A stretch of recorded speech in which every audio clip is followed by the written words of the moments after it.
I'm gonna flip your world upside down. I'm gonna give you 3 pieces of advice that are highly controversial.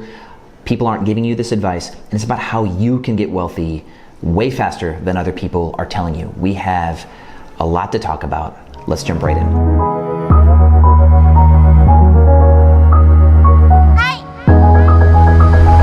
All right, welcome back, Airbnb family and entrepreneurial family. This comes because we've had a person in our comments, and he seems fixated on the belief that you have to work hard to gain wealth, that anything that you can build that actually has any value comes hard earned. And this is typically the case in most mainstream avenues of income. If everybody else is doing it, you have to outwork everybody else. That's common truth. I get it. So there are ways though that you can either get in first on something or differentiate in an unintuitive way and kind of break ahead of the pack. And that's really what we're going to talk about here. I'm going to give you 3 pieces of advice on how to build true wealth and do it in a way that nobody else is doing it, so that way you can get there with less work than the typical persons. So the main point we're going to try to supersede here is this commenter stated that Graham Stephan says that you need to move in, live with your parents, save up money for years and then build up your credit score, and that's how you're going to start building wealth. Like become a real estate agent, buy your first house with an FHA loan, and this is your path. That's the Graham Stephan system, is live a shitty life living with your parents and eventually build your wealth. Well, fun fact here, my parents were abusive and drug addicts and bad role models. So do I move into a home where I used to get beat every day or every week to build my wealth? No, I don't think so. Am I going to move to rural Wisconsin again to save money and have no access to mentors or like networking with professionals that I can provide value to and they can provide value in return, and we can build our futures through good networking? No, I'm not going to move into the middle of nowhere because my parents are stuck in the middle of nowhere. So that advice to move in with your parents, unless your parents are highly affluent, influential people who can connect you to the right people and you can live in a situation that is conducive to your growth, then yes, right? Because at that point, your parents become live-in mentors. And if your parents are not live-in mentors, you break away from those people and you will invest your time into people who can help you build your business. I'm not saying don't love on your parents. Visit your parents. Go to Thanksgiving, call them every week, call them every day if you'd like to. Tell them that you love them, give them your emotional support, but detach your professional ambitions from your parents, okay? That's point 5. That's not even one of the 3 that I'm gonna give you. This is a controversial thing that I think people are really missing. See, Graham Stephan does give good, basic, slow advice, but he's also playing off the fact that everybody's a middle-class American family, not a welfare-based family. With that said, advice number 1, and I've said this before, is you're going to form an LLC. What I do agree with Graham Stephan is you need to work on your personal credit. Your first $300 should go to getting like a secured credit card from Wells Fargo if you don't have credit, and if your credit's too shot to get any credit card, do that. That's actually how I built mine, is I started with a secured card. But your next $250, $300 should go towards forming an LLC. What a lot of people don't understand is that a LLC has inherent value, and I'm going to link an Inc.com article to really support this point. An LLC, as it gets older, has more value, because if you want to obtain credit through an LLC, let's say your credit sucks. It can take years and years and years for your credit to improve, but an LLC's credit comes up way faster. See, after just a few months of building trade lines, your LLC can get approved for credit, and after being established a year or 2, your LLC becomes like matured. A 2-year-old LLC can pretty much do anything it wants to do at 2 years plus.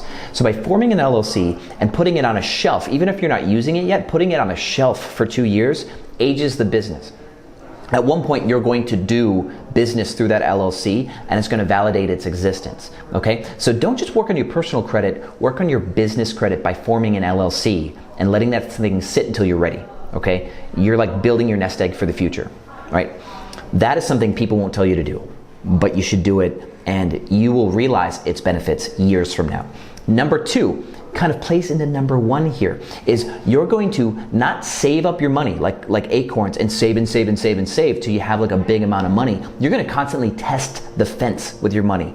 You're going to reinvest the money that you make in order to try to find a way to make money that is free from your time. You need to split your time and your money, because everything that we do typically is I do this work, and in trade I get money back. It's either commission for a final product, or it's based on an hourly rate or a salary where you're getting worked to death on a salary.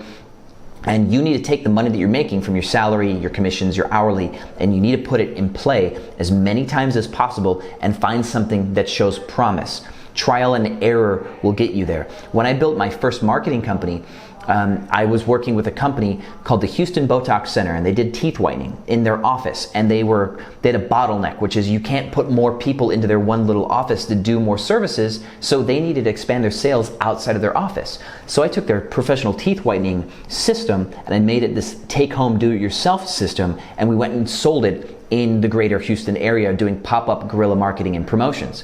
I had to rewrite a script 18 times before we found something that would successfully sell it at the path or at the pace that I could pay employees, still have money for me, and still have money for the client. I didn't change the product much, but I did trial and error. Actually, before we had the take-home systems, we were doing pop-ups in gyms where we had the lights and the chairs and people were getting their teeth whitened in gyms. We even had them at grocery stores where we're doing teeth whitening in grocery stores. Highly weird, and I wouldn't do that again, but it did bridge me to the point where creating the home system became the best move. Trial and error. So you have to take your money, put it in play, make some mistakes, lose a little bit of money here, make a little money there, break even here, and figure it out. And at one point, you're gonna hit something that looks promising enough that you can invest more money into it.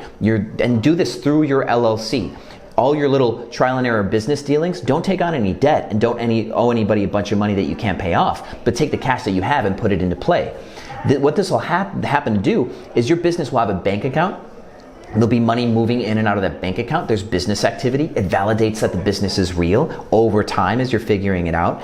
And then you're going to develop trade lines eventually once you have a valid business model, okay? So instead of saving up all your money for one big thing that everybody else does, like buy a house, try to do something unique based on your personal strengths. So let me give you some books that support my argument here, because apparently I have to prove everything on this channel. So the 4-Hour Workweek talks about splitting off your time and your money, so that way you can take 2-month sabbaticals and come back refreshed and work on your business some more. The E-Myth Mastery talks about how you should work on your business, not in your business, the same way. The Richest Man in Babylon is a book talking about how you should handle your money. You should invest your money, take the profits from your investments, reinvest that money, take those profits and even reinvest those. Don't spend your profits until you have 3rd generation of money making money, okay? So those 3 books fall in line with the invest your money model, right? And split money from time, right? That's responsible. If you have money sitting in a bank account doing nothing, your capital is not working. And one of my favorite professors is a professor I snuck into his classes on entrepreneurship, and he had this concept called the velocity of working capital. And that's to measure the amount of time it takes to get your money back when you invest it. You invest $1, does it come back in a week or does it come back in a month? And how much money comes back with it? That's your return on investment. So everybody knows ROI. If I put $100 into something, how much money do I get back? That's your return on investment. But the velocity of working capital is per value delivery cycle. How long is my money gone before it comes back? Okay. And if your money is in a savings account waiting for one day 5 years from now, your velocity of working capital is 5 years, right? Because that money could be working. Does that make sense? All right. So let's talk about this Inc. article before I blast off. Let's talk about the value of your business now. You've been investing your money because you have an LLC, and that business becomes 2 years, 3 years old. And with that, there's different phases. If an LLC during a startup with no revenue, it's like worth nothing. An LLC that's aged but not doing anything is actually worth a little bit of money because it has age, and somebody will buy your LLC from you. That's called a shelf corporation, where because of the age of the business, they can do stuff like obtain credit with it. So just having an older business, you could sell your LLC down the road even if you do nothing with it. It's like investing in a bond, but better, right?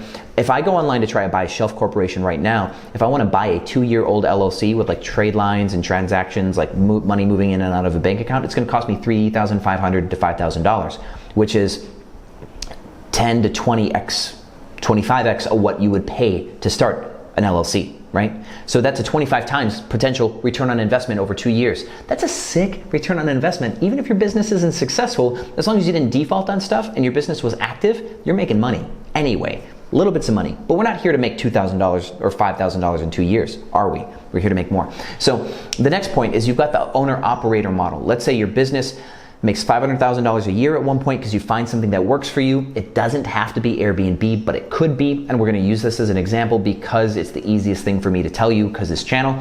You have $500,000 in revenue and you profit $250,000 at the end of the year, and you are the one owning, operating, doing it all. That business is worth $250,000 a year. If you sold it, you could get $250,000 for that business because if the owner has to get removed, all the person is relying on is the fact that there's revenues there and they have to replace you. That's a lot of work. Let's say the business is less reliant on the owner. According to this Inc.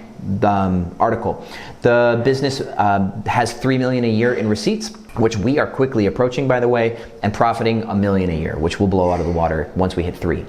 At that point, that business could be worth, that $3 million, I actually think is what it wants to tell you it's worth. Let me look.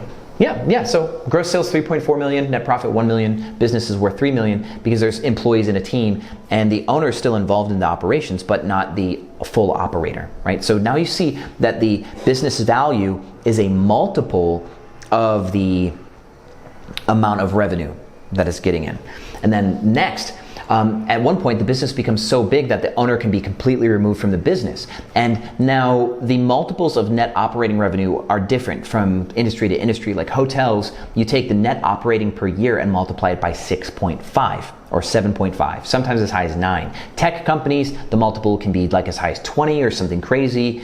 Look it up before taking 20 as the benchmark. But in their example, gross sales 10, net profit 3, multiply that by 7, your value of the business is $21 million. So if you have a net operating profit per year of $3 million along the way, your business is now worth $21 million. Now let me tell you where you buy a house, right?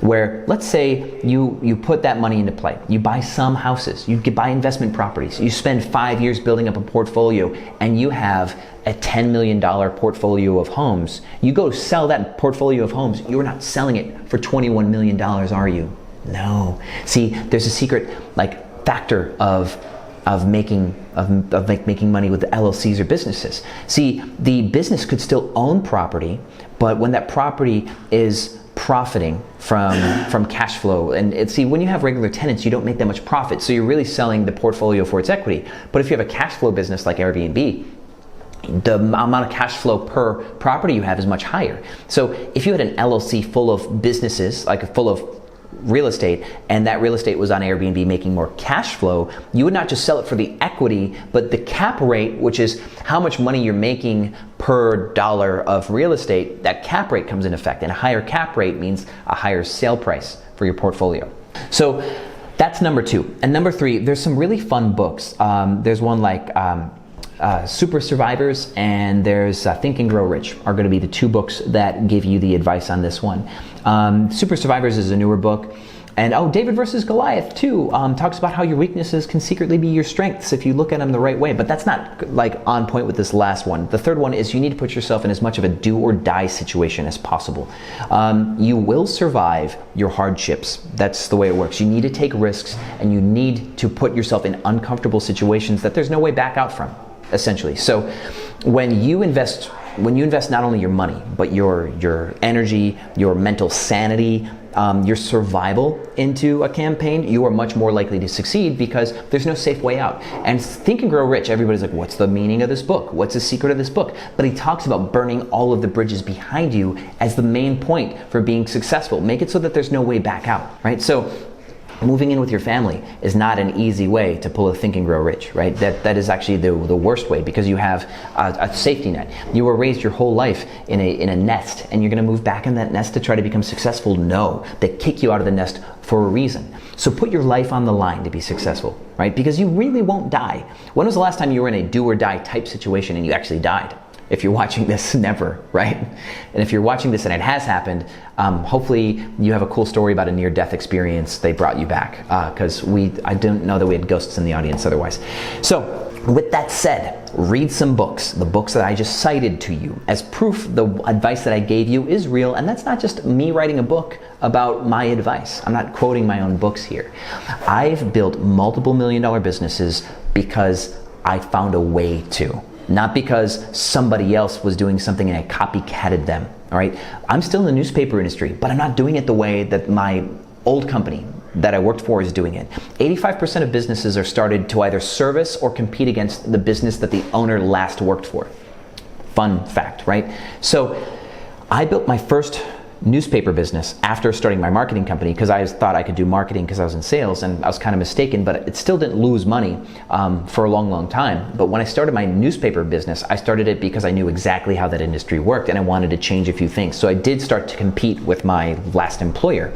But as the industry changed, we had to innovate. So we do a lot of stuff that people aren't even doing in the industry now. And that's why we're still in the game, because it's possible through innovation.